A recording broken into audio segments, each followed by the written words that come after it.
ونصلی علی رسولہ الکریم اما بعد۔ پارہ نمبر 9 سورۃ الاعراف آیت نمبر 146۔ اعوذ باللہ من الشیطان الرجیم بسم اللہ الرحمن الرحیم۔ سأصرف عن آیاتی الذین یتکبرون فی الارض بغیر الحق وَإِن يَرَوْا كُلَّ آيَةٍ لَا يُؤْمِنُوا بِهَا وَإِن يَرَوْا سَبِيلَ الرُّشْدِ لَا يَتَّخِذُوهُ سَبِيلًا وَإِن يَرَوْا سَبِيلَ الْغَيِّ يَتَّخِذُوهُ سَبِيلًا ذَلِكَ بِأَنَّهُمْ كَذَّبُوا بِآيَاتِنَا وَكَانُوا عَنْهَا غَافِلِينَ والذين كذبوا بآياتنا ولقاء الآخرة حبطت أعمالهم هل يجزون إلا ما كانوا يعملون صدق اللہ العظیم۔ حضرت موسیٰ علیہ السلام کا واقعہ اور تذکرہ چل رہا ہے۔ درمیان میں اللہ تعالیٰ نے کچھ لوگوں کا انجام بیان فرمایا۔ متکبرین، تکبر کرنے والے لوگ، ان کے بارے میں کچھ باتیں ارشاد فرمائیں۔ دین اسلام کی بات سامنے آ جانے کے بعد سرنگوں ہونے کی بجائے اس کے سامنے اکڑ جانا، یہ تکبر ہے۔ اللہ کے نبی اللہ کی ذات کی طرف بلا رہے ہیں، ان کی بات کا انکار کر کے نبی کو جھٹلا دینا، یہ تکبر ہے۔ اگر کوئی بھی ایسی بات جس میں اللہ کی نافرمانی ہو، نبی کی نافرمانی ہو، یہ انسان تکبر پیدا ہو گیا اس کے اندر، اور یہ متکبرانہ لہجہ اختیار کر رہا ہے کہ جو اللہ کی نافرمانی کر رہا ہے اور اس کے رسول اور نبی کی نافرمانی کر رہا ہے۔ گناہوں کی نحوست اور گناہوں کے اثرات دنیا کے اندر انسان کے اوپر ظاہر ہوتے ہیں، اور اس کا اصل انجام اور اصل سزا تو آخرت میں ملتی ہے۔ تکبر ایک ایسا گناہ ہے کہ جس کی بنا پر انسان سے نیکی کی توفیق چھین لی جاتی ہے، انسان کے سامنے نیک اعمال کا ظہور بند ہو جاتا ہے۔ فرمایا سأصرفو، اصرفو کا معنی ہے میں پھیر دوں گا، عن آیاتی، اپنی آیتوں سے، الذین، ان لوگوں کو، یتکبرون فی الارض، جو تکبر کرتے ہیں زمین میں، بغیر الحق، ناحق، جو لوگ زمین میں ناحق تکبر کر رہے ہیں ان کو میں اپنی آیتوں سے پھیر دوں گا۔ یہ اللہ تعالیٰ کا قرآن پاک میں واضح اعلان ہو رہا ہے۔ پھیر دینے کا کیا مطلب؟ ان کے سامنے میری آیتیں آئیں گی لیکن توفیق سلب کر لی جائے گی، ان آیتوں پر عمل کرنے کی توفیق سلب کر لی جائے گی، توفیق نہیں ہوگی ان پر عمل کرنے کی۔ ان سے انسان کی نظریں پھر جائیں گی، ان سے انسان کا دماغ پھر جائے گا، اس سے انسان کی عقل پھر جائے گی۔ یہ تکبر کا اثر اور تکبر کی نحوست ہے دنیا کے اندر۔ اللہ فرما رہے ہیں سأصرف، میں پھیر دوں گا، عن آیاتی، اپنی آیتوں سے، الذین، ان لوگوں کو، یتکبرون، جو تکبر کرتے ہیں، فی الارض، زمین میں، بغیر الحق، ناحق۔ اور ان کی حالت کیا ہو جاتی ہے پھر؟ جب اللہ تعالیٰ عمل کرنے کی توفیق چھین لیتے ہیں، وَإِن يَرَوْا سَبِيلَ الرُّشْدِ، وَإِن يَرَوْا، اگر وہ دیکھیں، سبیل الرشد، سبیل کہتے ہیں راستے کو، رشد کہتے ہیں ہدایت کو، سبیل الرشد، ہدایت کا راستہ، لا يتخذوه سبیلا، نہیں بناتے اس کو، سبیلا، راستہ، اپنا راستہ اس کو نہیں بناتے۔ اگر ان کے سامنے ہدایت کا راستہ رکھا جائے اس کو نہیں اپناتے، ہدایت کا راستہ اختیار نہیں کرتے۔ وَإِن يَرَوْا، اور اگر وہ دیکھیں، سبیل الغی، غی کہتے ہیں گمراہی کو، سبیل کا معنی وہی راستہ، اگر وہ دیکھیں گمراہی والا راستہ، یتخذوہ سبیلا، وہ بنا لیتے ہیں اس کو راستہ، اس کو اختیار کر لیتے ہیں، گمراہی والا راستہ اختیار کر لیتے ہیں، لیکن جو نیکی والا راستہ ہے اس کو اختیار نہیں کرتے۔ یہ ان کو سزا کیوں ملی؟ ایسے ان سے صحیح راستہ نیکی والا اور ہدایت والا کیوں چھین لیا گیا؟ ذالکا، اس میں اشارہ، یہ بِأَنَّهُمْ، اس وجہ سے کہ بِأَنَّهُمْ كَذَّبُوا، انہوں نے جھٹلایا تھا، بِآیاتِنَا، ہماری آیتوں کو، وَكَانُوا عَنْهَا غَافِلِينَ، اور وہ اس سے غفلت برتنے والے تھے، اللہ کی آیتوں سے غفلت کرنے والے تھے۔ اب یہ بات اللہ تعالیٰ سنا رہے ہیں متکبرین کی۔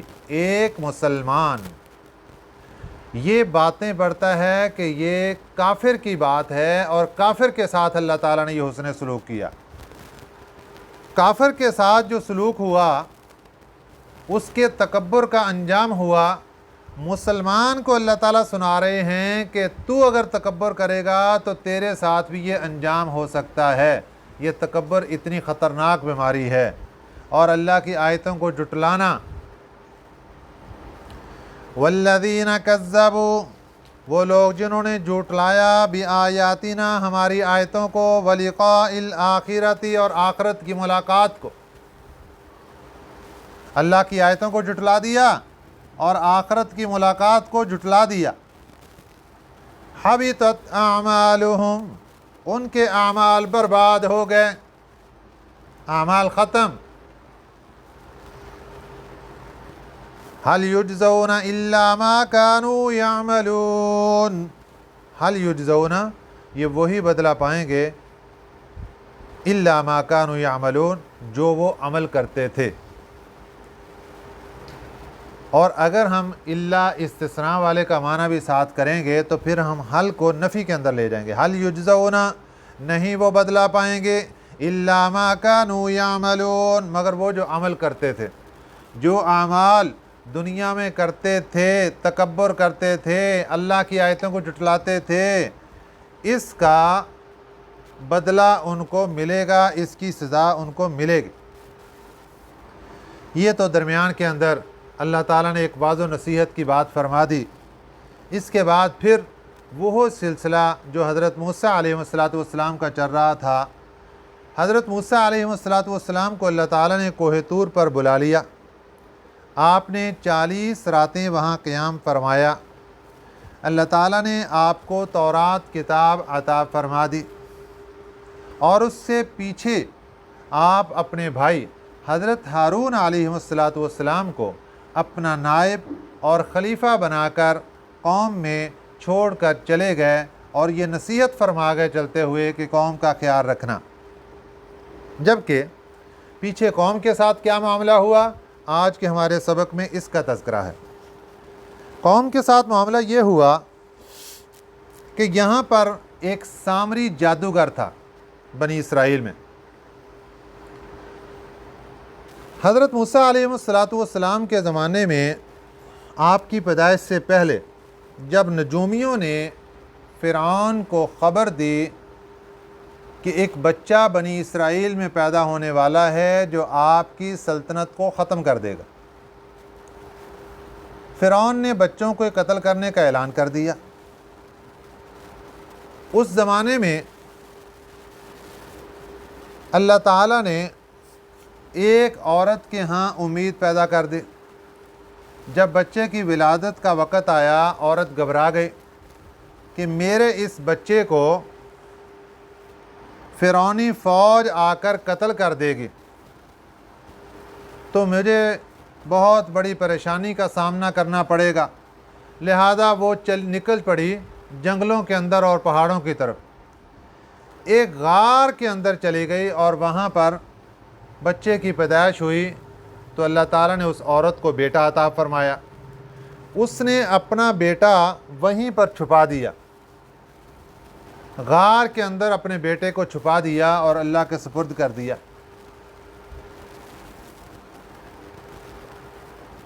یہ بیٹا جو غار کے اندر اس عورت نے چھپایا, اس کا نام بھی تاریخ یہ بتاتی ہے کہ اس نے موسیٰ رکھ دیا. اس کا نام بھی موسیٰ تھا. اور دوسری طرف اللہ کے پیارے پیغمبر حضرت موسیٰ علیہ السلام کی پیدائش ہوئی. ان کو اللہ تعالیٰ نے ماں کے دل کے اندر ڈالا. اس نے صندوق میں ڈال کر اپنے بچے کو دریائے نیل کے سپرد کر دیا. دریائے نیل کے اندر صندوق بہتا ہوا فرعون کے محل کے قریب پہنچا, اور غرض یہ کہ فرعون کے پاس حضرت موسیٰ علیہ السلام پہنچ گیا. فرعون نے حضرت موسیٰ علیہ السلام کی پرورش شروع کر دی, کیونکہ ان کی بیوی حضرت آسیہ, انہوں نے بیٹا بنا لیا ان کو, اور پرورش شروع ہو گئی فرعون کے گھر کے اندر.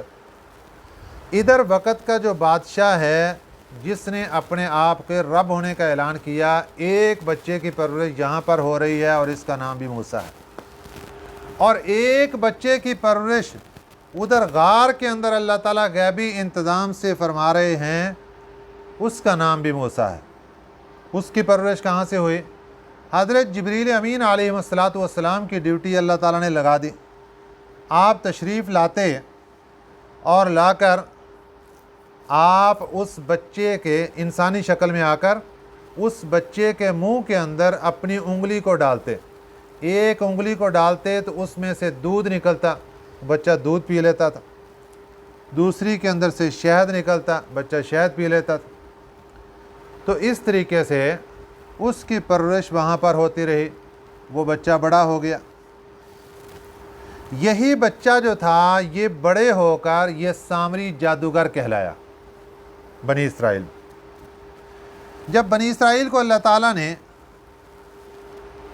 نجات عطا فرمائی فرعونیوں سے, تو یہاں سے نکلتے وقت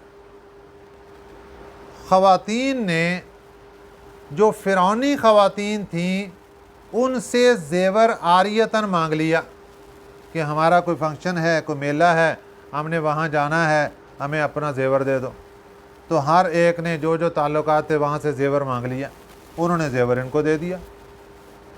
تو یہ زیور لے کر اب یہ بحر کلزم کراس کر گئے, فرعونی سارے ختم ہو گئے, غرق ہو گئے. اب یہ زیور ان کے پاس تھا. سامری جادوگر ان کے خاندان بہت بڑا تھا, اور یہ اپنے پورے روب اور دبدبے کے ساتھ اس زمانے میں ایک چودھری آدمی, لینڈ لاٹ آدمی کہلاتا تھا, اور بہت فنکاری آدمی تھا. اس نے اعلان کروا دیا حضرت موسیٰ علیہ السلام کے جانے کے بعد کہ دیکھو جس جس خاتون کے پاس زیور ہے وہ مجھے جمع کروا دے, کیونکہ یہ آپ لوگوں کے لیے حلال نہیں ہے. یہ دوسرے لوگوں کا زیور تھا, آپ اپنے پاس نہیں رکھ سکتے. سب نے زیور, چاندی, سونا جو بھی تھا وہ لا کر جمع کروا دیا. اس سامری جادوگر کے پاس کچھ مٹی تھی جو حضرت جبریل امین علیہ السلام جب گھوڑے پر سوار ہو کر آتے تو ان کے پاؤں کے ساتھ جو مٹی لگتی گھوڑے کے پاؤں سے, اللہ نے اس کے اندر حیاتاتی مادہ رکھا ہوا تھا. اس کے پاس وہ مٹی تھی. اس نے وہ سونا اور چاندی لے کر اس کو پگھلایا, اور پگھلانے کے بعد اس سے ایک بچھڑے کا ڈھانچہ تیار کیا, اور اس جو مٹیریل تیار کر رہا ہے اس کے اندر اس نے مٹی بھی ڈال دی. اب جب تیار کر لیا تو وہ جو ڈھانچہ تھا بچھڑے کا, اس سے گائے کی آواز آنے لگی. ایک روایت یہ. دوسری روایت یہ ہے کہ اس نے چاندی اور سونے سے بچھڑے کا ڈھانچہ تیار کر لیا, اور پھر جو اپنے پاس مٹی تھی وہ اس کے منہ میں ڈالی تو وہ بولنا شروع ہو گیا. غرض یہ کہ جس انداز سے بھی ہے وہ اس سے آواز نکلنا شروع ہو گئی. اب اس نے اعلان کروا دیا کہ حضرت موسیٰ علیہ السلام تو اللہ تعالیٰ کو ملنے کوہ طور پر گئے ہیں اور اللہ نعوذ باللہ یہاں آ گئے ہیں، یہ دیکھو آواز آ رہی ہے، لہذا سب لوگ آ جاؤ اور یہاں ان کی عبادت کرو اور اس کی پوجا پاٹ کرو۔ تو سب لوگوں نے سامری کے کہنے سے بچھڑے کی پوجا شروع کر دی۔ سب لوگوں سے مراد یہاں پہ یہ ہے کہ اکثریت تو بچ گئے، لیکن بہت سارے لوگ ہزاروں کی تعداد میں وہ اس کام کے اندر، شرک کے اندر مبتلا ہو گئے۔ اس کا تذکرہ آج ہمارے سبق میں۔ وَاتَّخَذَ، اور بنا لیا، قوم موسیٰ، حضرت موسیٰ علیہ السلام کی قوم نے، من بعدہ، ان کے جانے کے بعد، من حلیہم، اپنے زیور سے، عجلاً، ایک بچڑا، جسداً، ایک جسم تھا، لہو خوار، اس میں گائے کی آواز تھی۔ خوار کہتے ہیں گائے کی آواز کو۔ ایک بچڑا تھا جس کے اندر گائے کی آواز آ رہی تھی۔ الم یرو، کیا نہیں دیکھا انہوں نے، انہو، کہ بے شک وہ بچڑا، لا یکلمہم، وہ بات بھی نہیں کرتا ان سے، ولا یہدیہم سبیلا، اور نہ راستہ بتلاتا ہے ان کو، ہدایت بھی نہیں دیتا ان کو راستے کی، نہ کچھ بتا سکتا ہے، بس ایک گنگنانے کی یا چھوٹی موٹی کوئی آواز اس کے اندر سے آ رہی اور اس کو معبود بنا کر کھڑے ہوئے۔ اتخذوہ، انہوں نے اس کو معبود بنا لیا، وکانوا ظالمین، اور وہ ظالم لوگ تھے۔ اب حضرت موسیٰ علیہ السلام جب واپس تشریف لائے اور آپ نے لان تان کی، پھر ان لوگوں کو احساس ہوا کہ ہم سے تو بہت بڑی غلطی ہو گئی، ہم نے یہ کیا کام کر دیا۔ اب وہ شرمندہ ہوئے۔ وَلَمَّا، اور جب، سُقِطَ فِي أَيْدِيهِمْ، سُقِطَ کا معنی ہے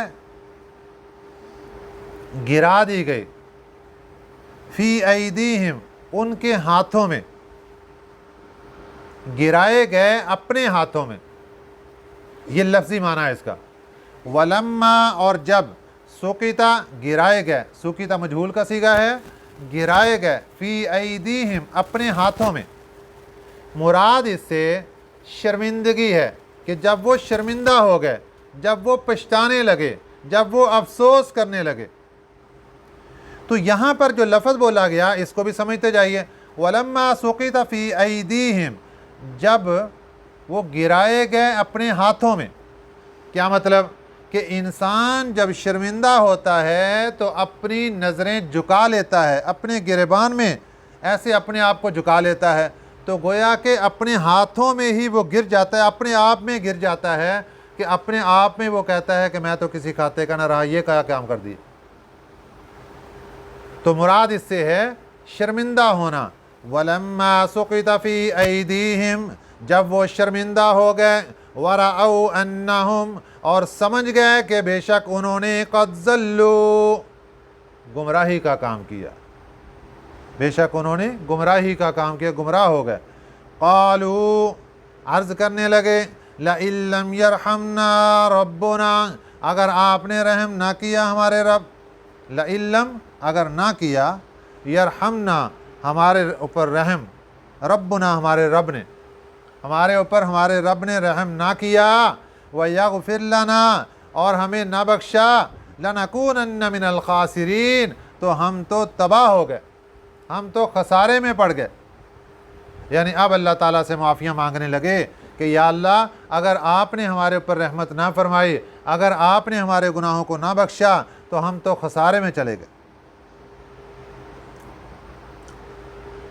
یہ حضرت موسیٰ علیہ السلام کی واپسی کے بعد قوم کی یہ حالت ہوئی۔ اب حضرت موسیٰ علیہ السلام جب واپس پہنچے تو اس وقت ان کے اوپر کیا گزری۔ وَلَمَّا، اور جب، رجع، لوٹ کر آئے، موسیٰ، حضرت موسیٰ علیہ السلام، اِلیٰ قومہ، اپنی قوم کے پاس، جب حضرت موسیٰ علیہ السلام اپنی قوم کے پاس واپس لوٹے تو راستے میں حضرت جبریل امین علیہ السلام نے ان کو بتا دیا تھا کوہ طور پر ہی کہ آپ کی قوم پیچھے بچھڑے کی پجاری بن گئی ہے۔ خبر تو مل گئی، افسوس تو وہیں ہونا شروع ہو گیا، غصہ بھی آیا، لیکن اتفاق یہ کہ جب وہ پہنچے اور اس وقت بھی بچھڑے کی پوجا ہو رہی ہے۔ دیکھ کر بہت پریشان ہوئے۔ غضبانہ آصفہ، غضبانہ غصے میں بھرے ہوئے، آصفہ افسوس کرتے ہوئے، رنج کرتے ہوئے۔ حضرت موسیٰ علیہ السلام اپنی قوم کے پاس اس حالت میں آئے کہ غصے میں اور رنج میں بھرے ہوئے تھے۔ قال، فرمایا اپنی قوم کو، بئس ما خلفتمونی من بعدی، بہت برا کیا تم نے، خلفتمونی بہت برا کیا، خلفتمونی تم نے میری نیابت، من بعدی میرے جانے کے بعد، میرے جانے کے بعد جو تم نے پیچھے گل کھلائے بہت برا کیا۔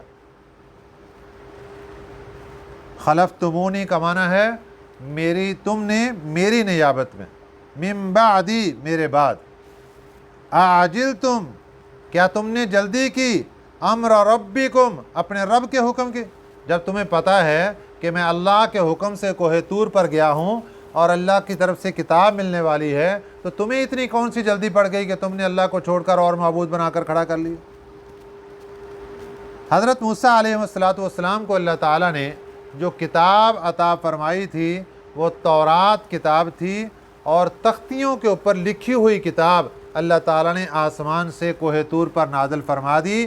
آپ جب واپس آئے تو وہ تختیاں آپ کے ہاتھ میں تھیں۔ وَأَلْقَى الْأَلْوَاحَ اور ڈال دیں وہ تختیاں، آپ نے وہ تختیاں ایک طرف رکھ دیں۔ وَأَخَذَ اور پکڑا، بِرَأْسِ أَخِيهِ اپنے بھائی کے سر کو، يَجُرُّهُ إِلَيْهِ اور کھینچنے لگے اس کو اپنی طرف۔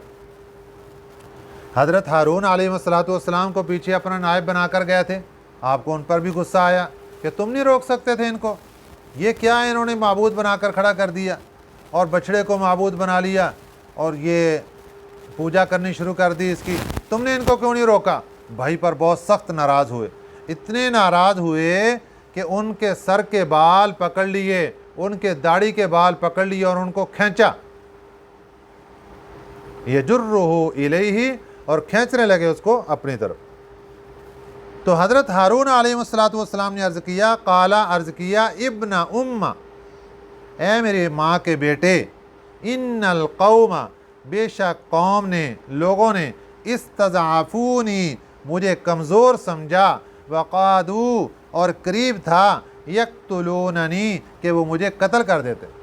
میں نے بہت سمجھایا لیکن انہوں نے میری حقیقت کو کچھ نہیں جانا اور میرے اوپر اتنا غصے ہونے لگے کہ مجھے قتل کرنے لگے۔ اور اب آپ میرے بال، داڑھی کے اور سر کے بال، یہاں صرف سر کے بالوں کا ذکر ہے اور قرآن پاک میں دوسرے مقام پر داڑھی کا بھی ذکر ہے کہ سر کے بال پکڑ لیے اور داڑھی کے بال پکڑ لیے اور ان کو کھینچا۔ تو حضرت ہارون علیہ السلام کیا کہنے لگے، فلا تشمت نہ ہنساؤ تم، بی میرے اوپر، الاعداء دشمنوں کو، میرے اوپر دشمن کو ہنسنے کا موقع مت دو۔ آپ میرے ساتھ یہ معاملہ کر رہے ہیں، دشمن ہنسے گا، وہ خوش ہوگا۔ ولا تجعلنی مع القوم الظالمین اور نہ ملاؤ مجھے ظالم قوم کے ساتھ، گناہ گار قوم کے ساتھ، میرا کوئی قصور نہیں۔ اب حضرت موسیٰ علیہ السلام کا غصہ کچھ ٹھنڈا ہو گیا اور پھر آپ نے اللہ تعالیٰ سے دعا کی، قال عرض کیا، ربی اے میرے رب، اغفر لی مجھے معاف کر دیجیے۔ یہاں یہ معافی کس چیز کی مانگی؟ نمبر 1، حضرت موسیٰ علیہ السلام جب تورات کی تختیاں لے کر آئے تو قرآن نے جو لفظ بولا، وَأَلْقَى الْأَلْوَاحَ کہ تختیوں کو رکھ دیا، ڈال دیا، یعنی غصے میں تھے تو اس انداز سے تختیاں رکھیں کہ دیکھنے والے نے سمجھا کہ تختیوں کو نیچے ڈال دیا ہے، اور نیچے ڈالنا تختیوں کو یہ گستاخی تھی، حالانکہ گستاخی نہیں۔ حضرت موسیٰ علیہ السلام اللہ کے نبی، اور نبی معصوم ہوتا ہے، نبی سے ایسا گناہ سرزد نہیں ہو سکتا، نبی سے ایسی غلطی نہیں ہو سکتی، لیکن اللہ تعالیٰ سے معافی مانگ لی۔ اور دوسرے نمبر پر چونکہ حضرت ہارون علیہ السلام بھی اللہ کے نبی تھے اور ان پر غصے ہوئے تو دل کے اندر خیال آیا کہ مجھ سے کوئی زیادتی نہ ہو گئی ہو، تو اللہ تعالیٰ سے معافی مانگ لی۔